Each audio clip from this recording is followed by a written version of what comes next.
Okay, so on workbooks, page 71, it's going to say, given a polynomial in one factor, find the remaining factors of the polynomial.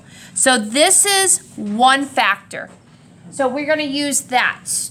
And we're going to use synthetic division to find the remaining factors. So this is the factor. In order to find the solution, we take the opposite of positive 3, which is, okay, so we're going to put negative 3 in here. What is the coefficient of x to the third? 1. The coefficient of x squared? -4. The coefficient of x? -11. And the constant term.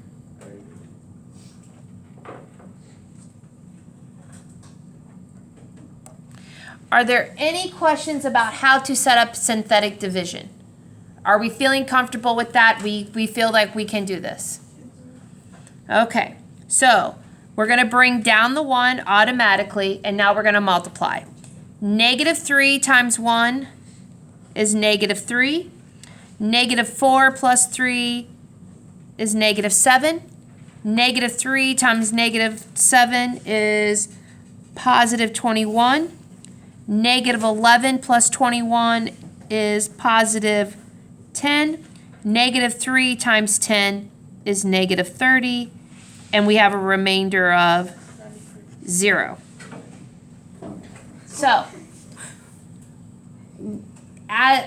on the second part of page 71 where it says, given a polynomial and one of its factors, find the remaining factors. For problems 14 through 24, all of your remainders should be 0. If you get a different remainder in that bottom half, you did something wrong, okay? So today, just for right now, so you know, I want to make sure that you understand, 2 through 12, you should have a remainder. 14 through 24, you should have no remainders when you do the synthetic division. Now we're going to set this up like a normal factoring problem. So it was x to the third.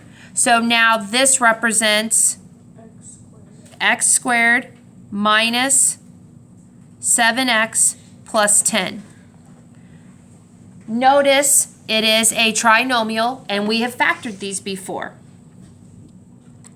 So we're going to come, I think I'm going to make it a little bit smaller. Okay, so we're going to come over here. A equals 1, B is negative 7, C is 10. 1 times 10 is 10. So I'm looking for two numbers that when you multiply, you get positive 10. When you add them, you get negative 7. Because C is positive and B is negative, I'm looking for two negative factors. Because C is positive and B is negative, both of my factors are going to be negative. So negative 1 and negative 10, negative 2 and negative 5. This is negative 11, does not work. Negative 2 and negative 5 are negative 7, that is it.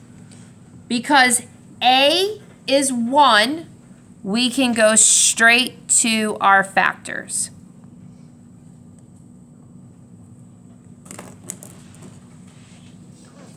So, these are our remaining factors.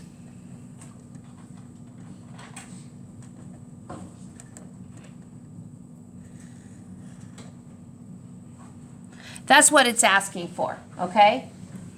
It's asking for your remaining factors. Yes? So, would it be wrong if you added in like another parentheses x plus 3 to it? No, that's actually what I was going to get to. So what you did is you factored it completely. Okay, so you just listed all the factors, so there's nothing wrong with that. But I just want to make sure you know that if it says find the remaining factors, these are the remaining factors. If I say factor completely,